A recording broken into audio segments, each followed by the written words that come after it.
কোন বিরাহি মৌন দাসী হীরা গুহার মাঝে, কার বিরহে চোখের পানি ঝরাই সকাল সাঁঝে।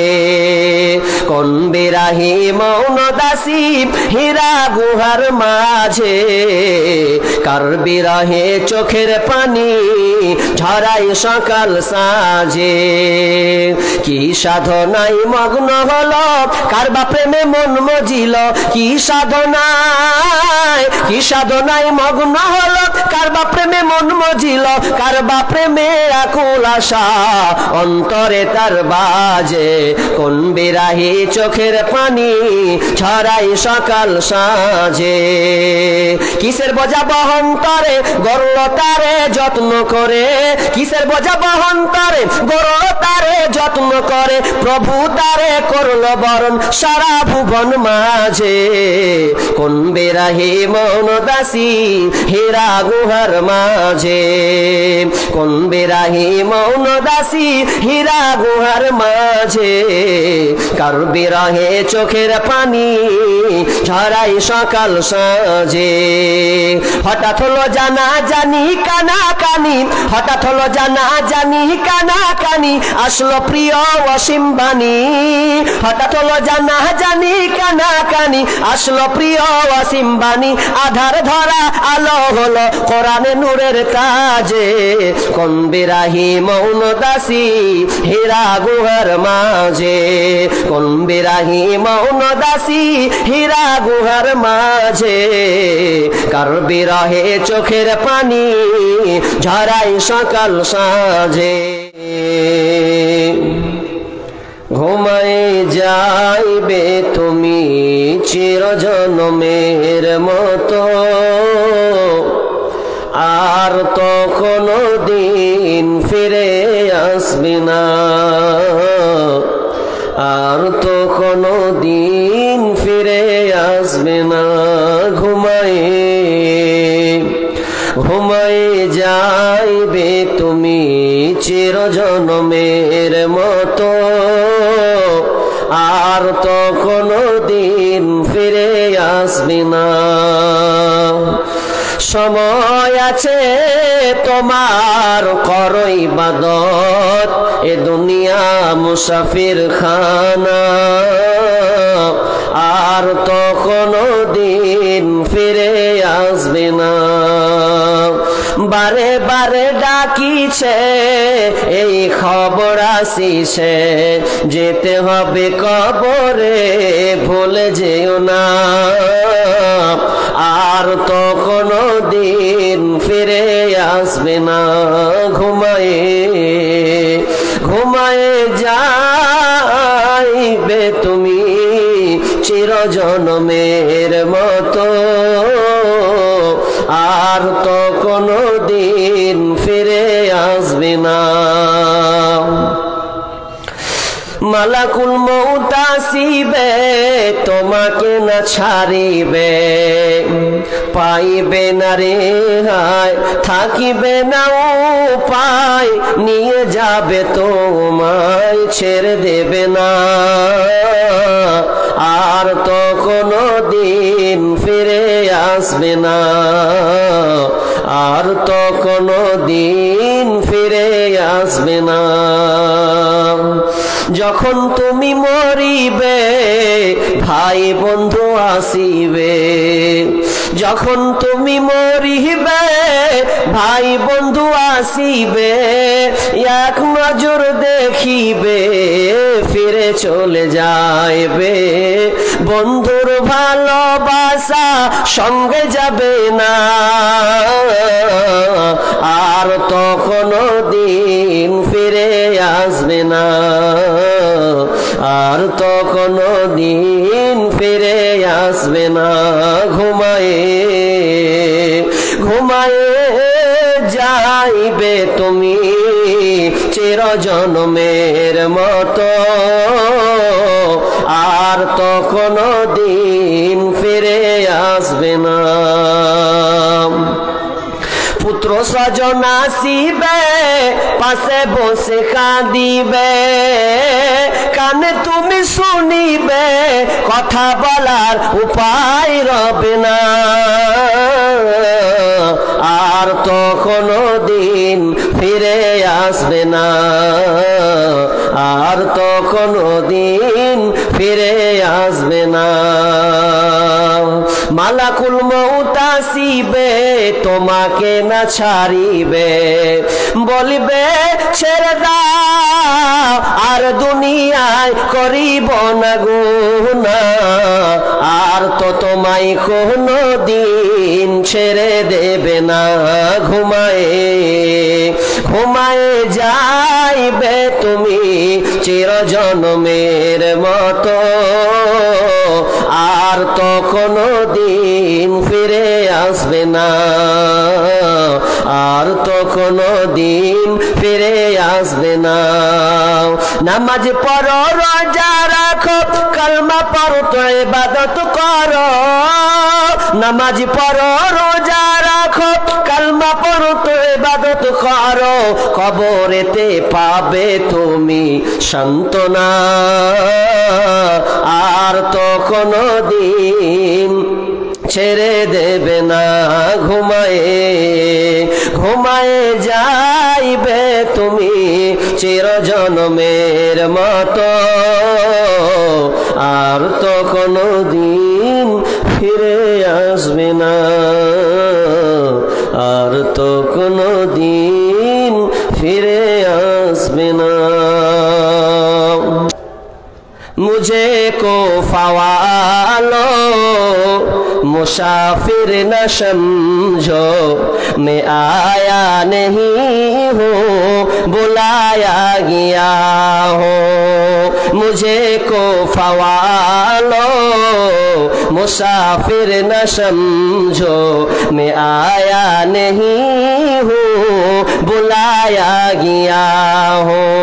जो खाता जो सरबर गाहे शर कलम का है, खुदा ने मैं पिया नहीं हूँ पिलाया गया हूँ। एक मुसाफिर बुला के सताया गया हूँ, मैं रोया नहीं हूँ रुलाया गया हूँ। मुझे को फवालो मुसाफिर न समझो, मैं आया नहीं हूँ बुलाया गया हूँ। একটা করে বুঝাবো। তাহলে হেদায়েত এমনই একটি রাস্তা, যে রাস্তায় আপনি পা দিলে আপনার গন্তব্য স্থান হবে জান্নাত। আর যদি হেদায়েতের রাস্তায় আপনি পা না দেন, আপনি যতই ইবাদত এদিক করে পাঁচিয়ে যতই লাগান, আপনার নসিবে জান্নাত জুটবে না। পৃথিবীতে যত সম্পদ আছে, যত ধন দৌলত আছে, যত দামি প্রোডাক্ট আছে, তার মধ্যে দামি প্রোডাক্ট, দামি মাল হচ্ছে হিদায়াত। তাহলে হিদায়াত কত দামি জিনিস, হিদায়াত এত দামি জিনিস যে আল্লাহ সুবহানাহু ওয়া তাআলা আমাদেরকে একটি সূরা শিখিয়েছেন, যে সূরাটার নাম হচ্ছে সূরা ফাতিহা, যেটা আমরা অনেকেই জানি, বেশিরভাগ লোকেই জানি, কিন্তু এর মূল্যায়ন নেই, বাস্তবায়িত নেই। তাহলে আমাকে কি চাইতে হবে? আল্লাহর কাছে হেদায়েত চাইতে হবে। তো হেদায়েত কিভাবে চাইবো? কিভাবে চাইবেন মানে আল্লাহ আপনাকে দুনিয়ায় পাঠাবে আর হেদায়েত দিবে না এমন কথা নয়। হেদায়েতের রাস্তা আল্লাহ খুলে রেখেছেন। দুনিয়ার কোম্পানি যদি মোবাইল আবিষ্কার করে তৈরি করে আপনার হাতে তুলে দেয়, ভাই মোবাইল তৈরি করলাম, প্রত্যেকটা কোম্পানি কিন্তু এক একটা লেভেলের সিস্টেম আছে, সব মোবাইলের ধারা কিন্তু একই রকম নয়। আপনি যদি মনে করেন স্যামসাং, ভিভো কিংবা নোকিয়া, রিয়েলমি, যত রকমের ধরনের রেডমি কোম্পানি আছে, সবকে যদি আপনি একই রকম চালান তাহলে হবে না। কোম্পানি বলে দেয় যে আমার মোবাইল ব্যবহার করতে গেলে এই নিয়মে ক্যাটাগরিতে চালাতে হবে, তবে আপনি মোবাইল ইউজ করতে পারবেন, তাছাড়া অসম্ভব। তো ঠিক তেমনি ভাবে আল্লাহ আপনাকে দুনিয়ায় পাঠাবে, হেদায়েতের পথ দেবে না, এটা হতে পারে না। তো এবার আমরা আসি আল্লাহর কাছে কি চাইবো, সবাই জোরে বলেন আল্লাহর কাছে কি চাইবো? হেদায়েত। আমি যদি আপনাদেরকে অফার দিই ভাই আজকে দিনে যা চাইবেন পেলবেন, তা আপনি মনে হয় বলছে আমার 10 লাখ টাকা ঋণ আছে ওটাই চেয়ে হেলবো আগে, নাকি এটা মনে করছেন আপনি? কিন্তু না, আগে বলেছি আপনার সব কিছু থাকতে পারে, যদি হেদায়েত না থাকে তাহলে আপনার নসিব আর কিছু নেই, আপনি ব্যর্থ মানুষ। দুনিয়ার ডিগ্রি আপনার অনেক থাকতে পারে, এমন ডিগ্রি যে আপনি দেওয়ালে টেঙে রেখে দিয়েছেন, আপনার বাড়ি গিয়ে দেখছি বাপরে মাস্টারের ডিগ্রি এত, কিন্তু ওর নসিবে হেদায়েত জুটলো না, তার মানে জানবেন ওর ডিগ্রির কোনো মূল্য নেই, দুনিয়ায় থেকে গেল। কারণ একটা এমন একটা সময় ছিল, যেই সময়টা ছিল জাহিলিয়াত। জাহিলিয়াতে মানুষ তাদের কর্মকাণ্ড কেমন ছিল জানেন? একটা বই পড়তে পড়তে পড়তে ওখানে কিছু জাহিলিয়াতের নমুনা তুলে ধরা হয়েছে। তো তুলতে তুলতে তুলতে কি লিখছেন জানেন? ওখানে লেখা হচ্ছে যে জাহিলিয়াত, এই আয়ামে জাহিলিয়াত অন্ধকার যুগটা কেমন ছিল। এমন একটা যুগ ছিল যে যুগটা একটা মেয়ে যদি এখান থেকে খিদিরপুর থেকে নিয়ে যদি মনে করে যে মদনা পর্যন্ত যাবে ও রোড, তো অসম্ভব, কোনো মেয়ে যেতে পারতো না। 3টা লোক এখানে বসে আছে, ছেলে বসে আছে, যারা তুমি যাবে বলতো দেখি মেয়েটার পেটে ছেলে আছে না মেয়ে আছে? অত ভেতর ভেতর করে লাভ কি? মেয়েটার পেটে ছেলে আছে না মেয়ে আছে, চাকু দিয়ে কেটে দিয়ে খেলবো, ঝামেলা শেষ। তো বলছে ধর, তাহলে মেয়েটাকে ধর। মেয়েটাকে ধরা হলো, ধরার পর পেটটাকে চিড়ে দেওয়া হলো, চিড়ে দেওয়ার পর দেখ এবার ছেলে না মেয়ে, তো বলছে ছেলে হয়েছে। এত অন্ধকার, মানে কারাচ্ছন্ন, মানে অসভ্যতার যুগ, যে মেয়েটার পেটে কি আছে এর জন্য চিড়ে দেখছে। ভালো মেয়ে গো রাস্তায় যাচ্ছে, জাহিলিয়াত কত খাতারনাক। বিশ্বনবী তো টেনশনে পড়ে গেলেন, আরে এই মানুষ কখন তার হুঁশ ফিরবে। এই জন্য বিশ্বনবী যখন নবী নবুয়াত পাননি, তিনি তার আগে 17 বছর একটা সংগঠন করেছিলেন, যার নাম হচ্ছে হিলফুল ফজল। এই সংগঠন করেছিলেন কেন? অনেক কারণে, তার মধ্যে 2-1টা বলি। সেটা হচ্ছে বাইরে থেকে বিজনেস ব্যবসা করতে আসতো, তো ব্যবসা করতে গিয়ে মারামারি হানাহানি এরকম লেগেই থাকতো। তা আল্লাহ রাসূল বলছেন কি করা যায়, এই জন্য একটা সংগঠন করলাম, যাতে করে মানুষ এটা সঠিকটা বুঝতে পারে, একটু তো সম্পর্কটা ভালো রাখুক। বিশ্বনবী টেনশনে পড়েন, কোনো কাজ হয় না, 17 বছর ধরে চালাচ্ছে, কোনো কাজ হয় না। কাজ না হওয়ার পরে তো আল্লাহ কোরআন দিলেন, কোনো কাজ হয় না। বিশ্বনবী বাড়িতে গিয়ে ঘুমিয়ে আছেন, ঘুমিয়ে দেওয়ার পর হঠাৎ করে ঘুমিয়ে থাকতে থাকতে থাকতে একটা বিকট আওয়াজ পেলেন। আওয়াজটা কিন্তু কোনো সিংহের নয়, বাঘের নয়, কোনো জঙ্গলের পশুর নয়, আওয়াজটা পেলেন ছোট একটা বাচ্চার। বিশ্বনবী খাদিজাকে বলছেন, খাদিজা তুমি পাশের বাইরে যাও, দেখো তো বাড়ির পাশে আমি একটা আওয়াজ শুনতে পেলাম, যে আওয়াজটা আমার কানে এসেছে, তবে মনে হলো ছোট একটা বাচ্চা হবে, তো কারণটা তুমি খুঁজে নাও, দেখো তো পাশের বাড়িতে কেন এই বাচ্চার কান্নার আওয়াজটা শোনা গেল, একটু ক্লিয়ার হয়ে যাক। এবার মা খাদিজা ঘর থেকে বের হয়ে গেলেন। বের হওয়ার পর তিনি খবর নিয়ে দেখলেন রাত গভীর 12টা-1টা হয়ে গেছে। তো যখন তিনি বাড়ি ফিরছেন, বাড়ি ফেরার পর এবার বিশ্বনবীকে বলছেন, তখনও তিনি নবী হননি, তো বলছেন স্বামী আমার, আজকে তুমি যা খবরটা পেয়েছো, কানে একটা আওয়াজ এসেছে, এই আওয়াজটা কোনো ভাল্লুকের নয়, কোনো বাঁদরের নয়, কোনো আপনার কিনা কোনো পশুর আওয়াজ নয়, এই আওয়াজটা হচ্ছে ছোট্ট একটি বাচ্চা। আজ রাত 12টা-1টার সময় কোলে একটা কন্যা সন্তান হয়েছে, আর আতুর ঘরে ওই বাপ আপনার গলা টিপে দিয়ে ওই বাচ্চাটাকে মেরে ফেলে দেওয়া হয়েছে। বিশ্বনবী আরো মন খারাপ, কি করলো এরা, মেয়েদের সম্মান নাই, সম্মান দিল না, আতুর ঘরে বাচ্চা জন্ম নিল, টুটি ধরে মেরেই ফেলে দিল। বিশ্বনবী আরো টেনশনে পড়ে গেলেন, এই জাতি কখন হুঁশ করবে। এবার বিশ্বনবী খাদিজাকে বলছেন, খাদিজা তুমি আমাকে কিছু আমার পোশাকে রেডি করে দাও, কিছু খাবারটা আমাকে দাও, আমি চলে যাব গারে হেরাতে গিয়ে আমি ধ্যানের রত থাকবো, আমি মাবুদকে ডাকবো, দেখা যাক মাবুদ আমার জন্য কিছু ব্যবস্থা করে কিনা, আমি মাবুদকে ডাকবো। তো এবার তিনি চলে গেলেন। 1 দিন 2 দিন 3 দিন 4 দিন 5 দিন নয়, ইমাম বুখারী আলাইহি রাহমাত তিনি বলছেন বিশ্বনবী টানা 6 মাস গারে হেরাতে আল্লাহর ধ্যানে মগ্ন ছিলেন। আপনার কিনা মা খাদিজা মাঝে মধ্যে দেখতে যেতেন, উঠতেন আর নামতেন।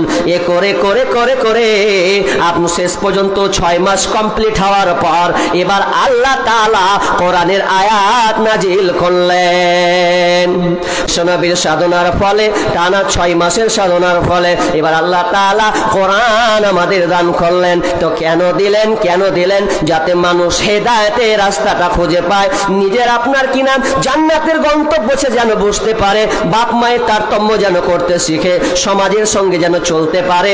এই কারণে আল্লাহ তাআলা অন্ধকারটাকে দূর করে দিয়ে তিনি আমাদের আলো দিলেন, যার নাম হচ্ছে কোরআন। তার মানে আমরা হেদায়েত পাবো, এই জন্য দিয়েছেন। হেদায়েতের জন্য এই কোরআনটা আমাদের দেওয়া হলো। তবে এখানে আমি কয়েকটা তথ্য নিয়ে আসবো আজকে। এই তথ্যগুলো অবশ্যই মনে রাখতে হবে। কেন? কেউ আবার কোরআন পড়ে হেদায়েত পাবে, কেউ আবার গুমরাহ হবে। কিন্তু আল্লাহ বলছেন আমি দিলাম কোরআনটাকে হেদায়েত, মানুষ নিয়ে নেবে, এর থেকে রস বের করে নেবে। কিন্তু আমরা বলেন তো, আমরা আজকে হেদায়েত চাইবো, তো কোথায় চাইবো হেদায়েত? কোনখানে পাবো? কোনখানে পাবেন? আপনি প্রতিদিন তো পড়ছেন, পড়েন না? দেখেন সূরা ফাতিহা কে কে জানেন? হাত তুলেন তো ভাই, দেখি সূরা ফাতিহা কে কে জানেন? মাশাআল্লাহ, সবাই জানে। কিন্তু দুঃখ হলেও সত্য, সূরা ফাতিহা জানলেও নামাজ পড়ার পরে এত ঠুকাঠুকি করি, নইলে তারাবি 8 ঘন্টায় শেষ হয় কি করে? যেখানে হেদায়েতের চাওয়ার দোয়া আছে, তারাবি শেষ হয় কি করে? যদি বলি যে তারাবি মৌলভী সাহেব যদি 8 ঘন্টার জায়গায় 1.5 ঘন্টা করে দেয়, যদিও এটা সঠিক নয়, আরো বেশি লম্বা করতে হবে, তো একজনে বলে হ্যাঁ মৌলভী হটা, তারাবি শেষই করতে পারে না, এলা খেসতে গেল, তো কি করতেছি তারাবি পড়তে 8 ঘন্টা। সেই সাহাবীরা চলে গেলেন বিশ্বনবীর কাছে। মসজিদে নববীর কাছে যখন তিনি পৌঁছালেন, তখন কয়েকজন সাহাবী বলছেন চল, বিশ্বনবী এখানে আছে, কি চাইবো বল, কি চাইবো, তুই যা তুই যা তুই যা। এক অপরকে বলছে তুই বল, এ বলছে তুই বল, চাইবো তো বল, ও বলছে তুই বল। এমন করতে করতে করতে বিশ্বনবীকে কিন্তু আগে আল্লাহ সুবহানাহু ওয়া তাআলা জিবরাইল মারফতে জানিয়ে দিয়েছেন, ওই জিবরাইল যাও বিশ্বনবীকে তুমি বলে দাও আজকে আনসারীরা বিশ্বনবীর কাছে কিছু চাইতে আসবে, আর যেতে চাইতে আসবে তো সুসংবাদটা তাদেরকে দিয়ে দাও। আজকের দিনে এই আপনার কিনা আনসারী সাহাবীরা আজকের দিনে তারা যা চাইবে সমস্ত কিছু আল্লাহর কাছে কেন্দ্রে মঞ্জুর হয়ে যাবে, আল্লাহ না বলবে না। আজকের দিনে তারা যা চাইবে তাই তারা পাবে। তো একের অপরকে খালি হুড়াহুড়ি করছে, তো তুই কহ না রে ভাই, তুই কহ, আমি সাহস পাই না, কহ। তো বলতে বলতে বলছে এবার তারা বলতে যাবে কি, বিশ্বনবী এবার বলছেন ও সাহাবীর দল, ও সরে সাহাবীরা তোমরা শোনো, আজকে তোমরা কি চাইবে কিন্তু এটা জানি না, তোমরা কি চাওয়ার জন্য আমার কাছে এসেছো এটা আমি বলতে পারবো না, তবে তোমরা শুনে নাও আজকের দিনে তোমরা যা চাইবে তাই পাবে। এটা কার কথা? আমার কথা নয়, স্বয়ং আল্লাহ সুবহানাহু ওয়া তাআলা জিবরাইলের মাধ্যমে আমাকে জানিয়ে দিলেন যে আজকে আনসার মুহাজির আনসারীরা আসবে, তো আসার জন্য আপনার কাছে যেটা চাইবে সেটাই তারা পাবে। আপনি কিন্তু না বলবেন না, যা চাইবে তাই পাবে। এটা আজকের জন্য তোমাদের জন্য আল্লাহ অফার করে দিলেন। আর যখনই সাহাবীরা শুনে নিল, এবার তারা বলতে লাগলো আরে আজকে এত সুন্দর একটা অফার, আজকে যা চাইবো তাই আল্লাহ দিবেন। তো এবার বিশ্বনবীকে সাহাবীরা বলছেন ইয়া রাসূলুল্লাহ, তাহলে আপনি আমাকে একটু সুযোগ দেন, আমরা পাশে গিয়ে একটু পরামর্শ করে নি কি চাইবো। সাহাবীরা পাশে চলে গেলেন, পাশে যাওয়ার পর বলছে দেখ কি চাওয়া যায়। তো চাইতে চাইতে চাইতে একটা সিদ্ধান্ত নিয়ে এবার বিশ্বনবীর কাছে চলে গেলেন। যাওয়ার পর নবীকে বলছেন ইয়া রাসূলুল্লাহ, আমরা চাইতে এসেছিলাম অন্য কিছু, কিন্তু আজকে আমাদের চাওয়াটাকে এক্সচেঞ্জ করে দিলাম। আমরা চাইতে এসেছিলাম, আমরা চেয়েছিলাম আমরা আনসার, আমরা চাষাবাদ করতে ভালোবাসি, আমরা চাষ করতে ভালোবাসি, আমরা ড্রেন করে নেব বলে এসেছিলাম, ক্যানেল তৈরি করব বলে এসেছিলাম, কিন্তু আজকে আপনার ড্রেন চাইবো না, আপনার কিনা পানির ফোয়ারা এটা চাইবো না। আমরা আজকে দিনে চাইবো যাতে করে আল্লাহ আমাদের জান্নাতে ওই কুলকুল কুলকুল করে ঝর্ণার পানির মতো জন্য বইয়ে দেয়। এই জিনিসটা আমরা আজকে চাইবো। বিশ্বনবী বললেন তোমাদের দোয়া কেন্দ্রে মঞ্জুর হয়ে গেছে। চাওয়া এক্সচেঞ্জ করে দিলেন, চাইতেছিলেন চাষাবাদ করে খাবে, তো ওটা না চেয়ে নিল যে আল্লাহ যেন আমাদের জান্নাতে যেন এই কি করে দেয়, জান্নাতের একটা ঝর্ণার ফোয়ারা যেন বইকুল কুল কুল কুল করে যেন বইয়ে দেয়। এই জিনিসটা আমরা চাই। আর আমরা যদি সুযোগ পেলি যে আজকে যদি আমি আপনাদেরকে বলেন যে আজকে যা চাইবেন আল্লাহ ওটাই কবুল করে নেবে। যে বইয়ে ধান্দায় আছে বলছে তা আমি বই ঢুঁড়ে পাই না, তা আমার ওটা দিলে ভালো হয়। কে বলবে যে আমার টাকায় ফেসে গেছে 20 লাখ টাকা, ওটাই যদি আল্লাহ দিয়ে দেয় তো আমি যে কষ্টে আছি কষ্ট দূর হয়ে যাবে, এটা আমি আপনি বলবো। কিন্তু চাইতে জানি না কি চাইবো আল্লাহর কাছে।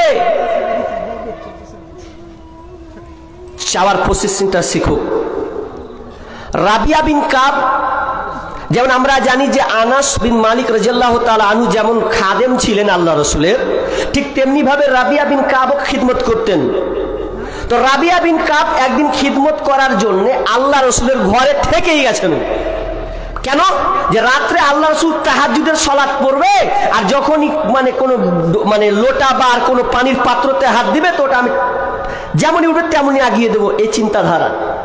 তাই বলে রাবিয়ার বাড়ি যাননি, থেকে গেছেন। রাত হয়ে গেছে, গভীর রাত হয়ে গেছে।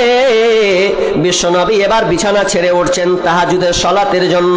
উঠে যাওয়ার সময় এবার যেমনই লোটায় হাত দেবে তো রাবিয়া চট করে তার বেরিয়ে চলে এসেছেন। আর যেমনই দেখা রাবিয়াকে আল্লাহ রসুল বলছেন, রাবিয়া কি খবর, তুমি কি আজকে বাড়ি যাওনি?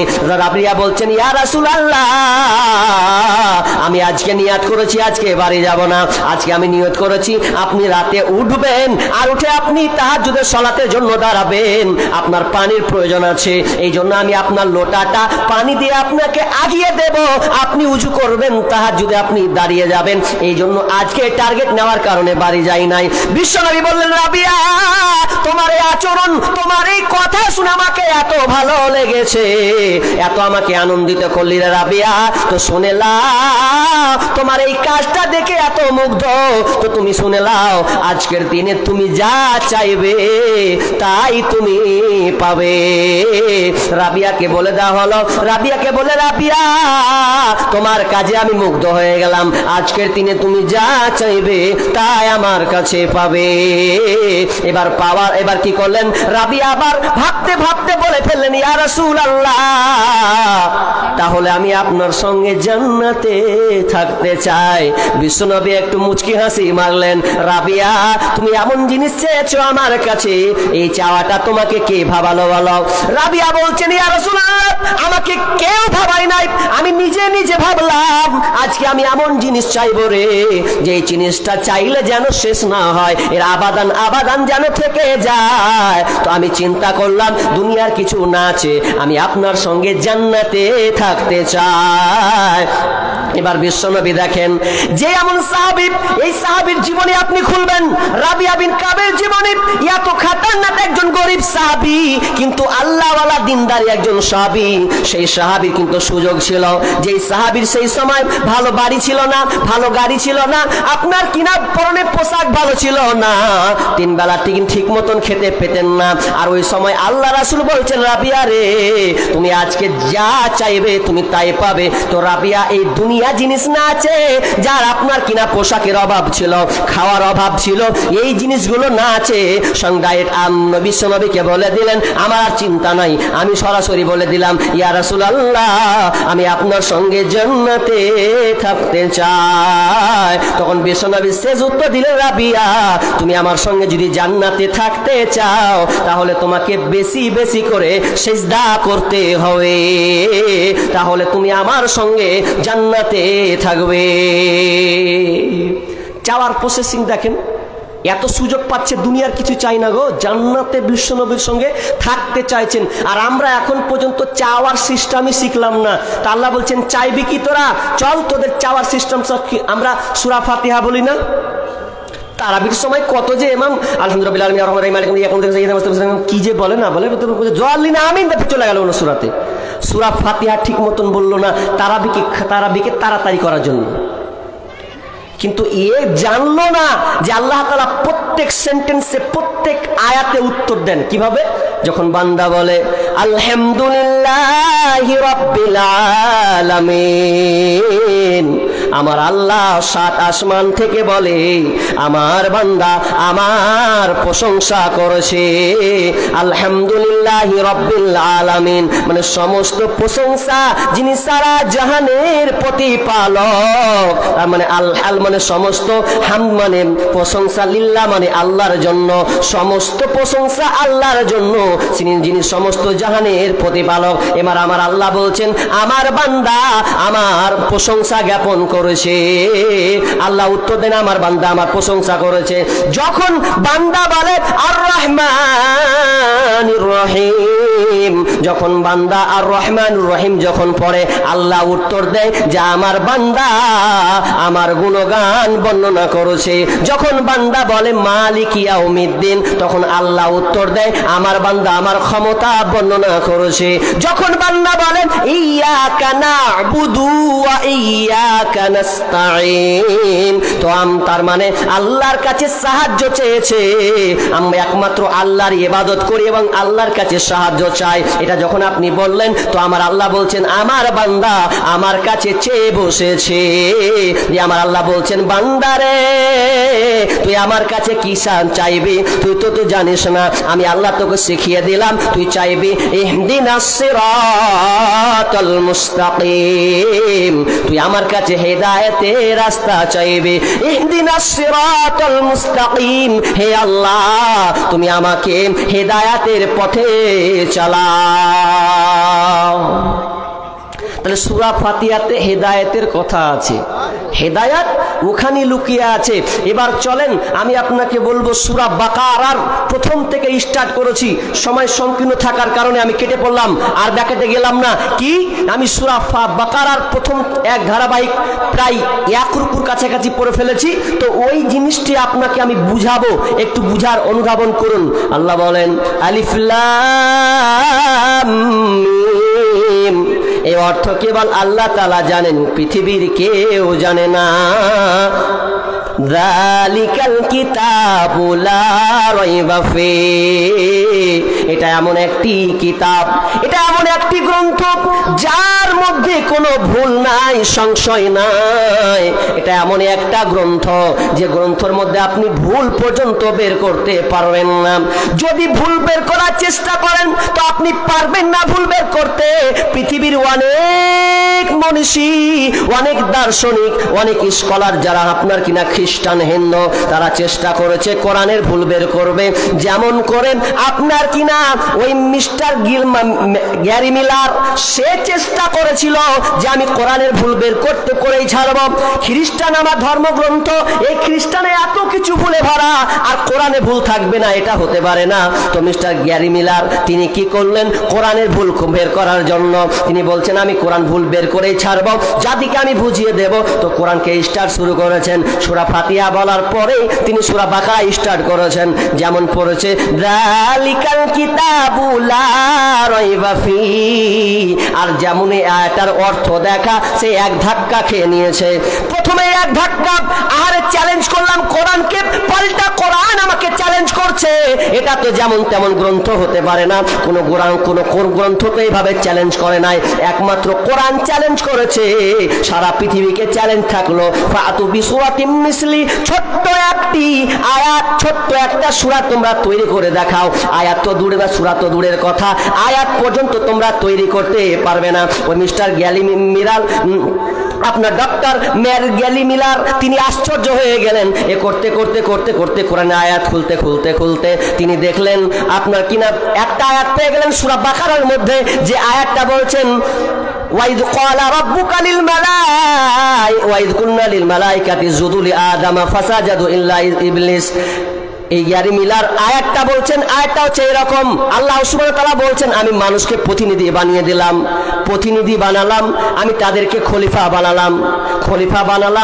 আর কোরআন এই রকম করে খলিফা বানানোর কথা বলছে, কিন্তু আমি যখন বাইবেল পড়ে স্টার্ট করি তো কোথাও এত সুন্দর মানুষের সম্মানের কথা কিন্তু বলা হয় নাই। তো কোরআন তাহলে যেমন তেমন গ্রন্থ হতে পারে না।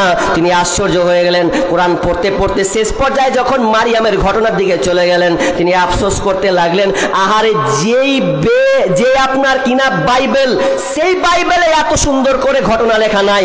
ঈসা আলাইহিস সালামের মায়ের কথা কিন্তু বিস্তারিত ওখানে আলোচনা নাই, আর এখানে ঈসা আলাইহিস সালামের মায়ের কথা আলোচনা করেছেন। এ করতে করতে করতে শেষ পর্যায়ে তিনি ইসলাম গ্রহণ করলেন। এই জন্য আমার আল্লাহ বলছেন, যালিকাল কিতাবু লা রাইবা ফীহি হুদাল লিল মুত্তাকিন। এটা এমনই একটি কিতাব যার মধ্যে কোনো সংশয় নাই, ভুল নাই। হুদাল লিল মুত্তাকিন, এটা মুত্তাকিদের জন্য হেদায়েতের রাস্তা। যারা মুত্তাকি হবে তারাই কেবলমাত্র হেদায়েত পাবে, বাকি কেউ হেদায়েত পাবে না। তবে অন্যান্য আল্লাহ মানুষ এই কোরআনটা দিয়েছে হুদাল লিন-নাস, মানুষের হেদায়েতের জন্য। যেই মানুষ হেদায়েত নিতে আসবে সেই কেবল হেদায়েতটা পাবে। কিন্তু আমরা আজকে কোরআন ছেড়ে দিয়েছি, তো হেদায়েত পাবো কি করে? হেদায়াত পাবো কি করে? অসম্ভব।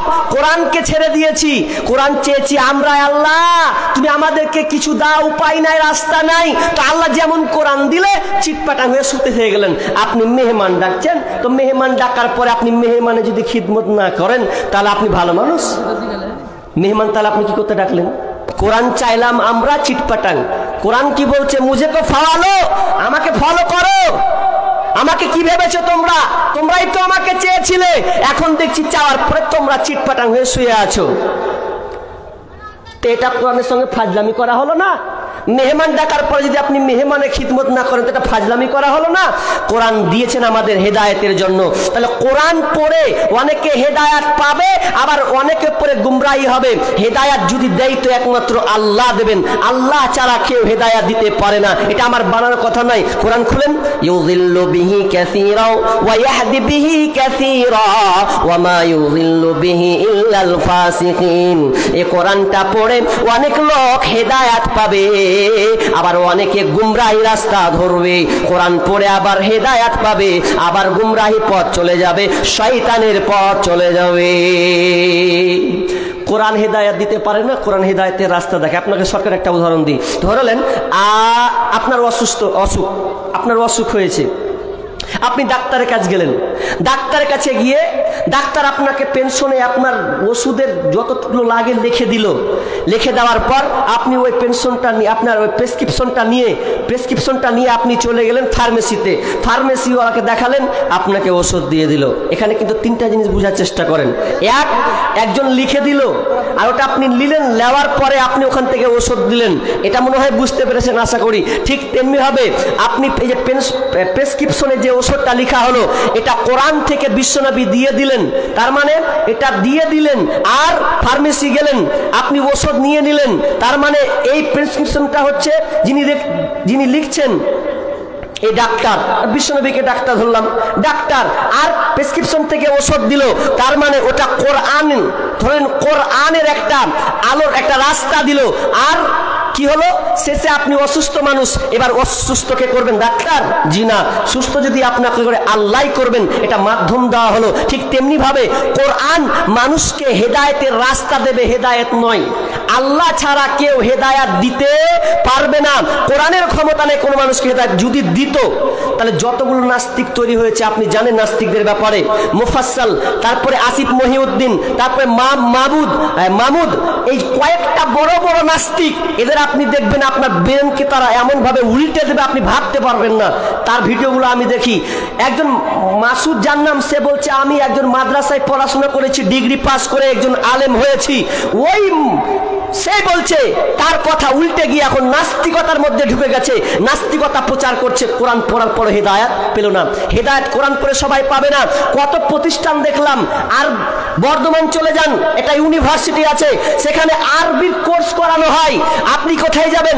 আমাদের সিনিয়র আলিয়া মাদ্রাসা, সেখানেও দেখেছি শিক্ষকের নাম বলবো না, সেও আরবি পড়িয়েছে। এরপরে আমি ওকে বিড়ি খেতে দেখছি, নাম বলবো না। তাহলে ও এখন হেদায়েত পায়নি। এখনই আরবি কোর্স ইসলামী শিখিয়ে দিল, তারপরে ওকে দেখছি ও সিগারেট ধরে আছে, তার মানে ও হেদায়েত পায়নি। কোরআন হেদায়েত দিতে পারে না, কোরআন আপনাকে হেদায়েতের নূর রাস্তা দেবে, আপনি ধরে নেবেন, সবাই পারবে না। যেমন উদাহরণ দিই আপনাকে, যে আচ্ছা বলেন তো, এই যে কয়টা লোক আছেন একটু বলেন, যে বৈজ্ঞানিক একটা খাবারের নাম দিয়েছে আদর্শ খাবার, ওই আদর্শ খাবারের নাম কেউ বলতে পারবেন? এখানে যে কয়টা লোক আছেন, বৈজ্ঞানিক একটা খাবারের নাম দিয়েছে আদর্শ খাবার, কে বলতে পারবেন আদর্শ খাবার কাকে বলা হয়? জি না, জানা নেই। আদর্শ খাবার নাম দেওয়া হয়েছে, তার নাম হচ্ছে মিল্ক, দুধ। দুধকে বলা হয়েছে আদর্শ খাবার। কেন? এই খাবারটা এমনই একটি ভিটামিন ক্যালোরি, এর মধ্যে এমন ভিটামিন ক্যালোরি রয়েছে, এর শক্তি ক্ষমতা রয়েছে, প্রোটিন যুক্ত মানে রয়েছে, গুণ রয়েছে, যেই গুণটা ভিটামিন, সেখানে আপনি যদি দুধ পান করেন, তাহলে দুধ পান করার পর আপনার তৃষ্ণাও মিটে যাবে, আপনার ভোগ খিদাটাও মিটে যাবে। কিন্তু আপনি যদি পানি পান করেন, তাহলে পানি পান করার পর আপনার তৃষ্ণা মিটবে, কিন্তু আপনার ভোগ মিটবে না। আপনি যদি ফল ফ্রুট খান, কোনো খাবার খান, এই খাবার খেলে আপনার ভোগ মরে যাবে, কিন্তু তৃষ্ণা ভালো লাগবে না, পানি না হলে চলে না, পানি খেতে হবে। কিন্তু দুধ এমনই একটি খাবার, যেই খাবারটা খেলে আপনার ভোগ এবং তৃষ্ণা দুটোই মিটে যাবে। এই জন্য বিজ্ঞানীরা এর নাম দিয়েছে আদর্শ খাবার। এবার চলেন, এত প্রোটিনযুক্ত খাবার, এই খাবার কিন্তু সবার নসিবে জুটবে না। জুটবে? ডাক্তারকে যদি আপনি এখনই বলে দেন যে আমার আমসা পায়খানা শুরু হয়ে গেছে, ডায়রিয়া শুরু হয়ে গেছে, তাহলে ডায়রিয়া যদি হয়, ডাক্তার বলে খবরদার দুধে হাত দেওয়া যাবে না, দুধে হাত দেওয়া যাবে না। যদি তুমি দুধে হাত দাও, তাহলে তোমাকে পায়খানাকে বন্ধু ভেবে নিতে হবে। পায়খানাকে বলতে হবে বন্ধু, তোর পাশে আছি, ফাটা ঢুকবার বের হবে, এরকম হয়ে যাবে। ল্যাপ কাঁথা নিয়ে ওই পায়খানাকে বন্ধু ভেবে নিতে হবে, কিছু করার নেই। ডায়রিয়া আমাশয় হলে আপনাকে দুধে হাত দেওয়াই যাবে না। ঠিক তেমনি ভাবে কোরআন কাদের জন্য? যারা হেদায়েতের কামনা, হেদায়েতের চাহাত নিয়ে যে কোরআনে হাত দেবে, সেই কেবল কোরআন থেকে নূর পাবে, আলো পাবে, হেদায়েতের রাস্তা পাবে। আমাশয়ের ওই আপনার কিনা ডায়রিয়া রোগীর মতন কোনো কাজ হবে না। তাহলে কোরআন হেদায়েত দিতে পারে না, রাস্তা দিতে পারে। চলেন ব্যাকেট কাটলাম, এটাও আর যুক্তিসঙ্গত বললাম, আমরা ছেড়ে দিলাম। এবার চলেন, তাহলে আল্লাহ রাসূলকে হেদায়েত দিতে পারে? একটা লোক চায়ের দোকানে চা খেতে একটা আলেম চা খেয়েছে, চা খেয়ে খেয়ে খেয়ে একজন বিড়ি খেয়েছে, তো বিড়ি খেতে বলছে যেখানে সেখানে বিড়ি খেয়ে নিয়েছে। বিড়ি না খেলে হয় না? একটা আলেম বসে আছে, তুমি বিড়ি টানছো মানে? তখন আলেমটা বলছে, আর আল্লাহ কখন যে হেদায়েত দেবে? তো ফুট করে ধরে লেছে, বলছে হেদায়েত দেবে তো আমার কি দোষ? আল্লাহ যদি হেদায়েত না দেয় তা আমার কি দোষ? তা আমার কি ভুল আছে?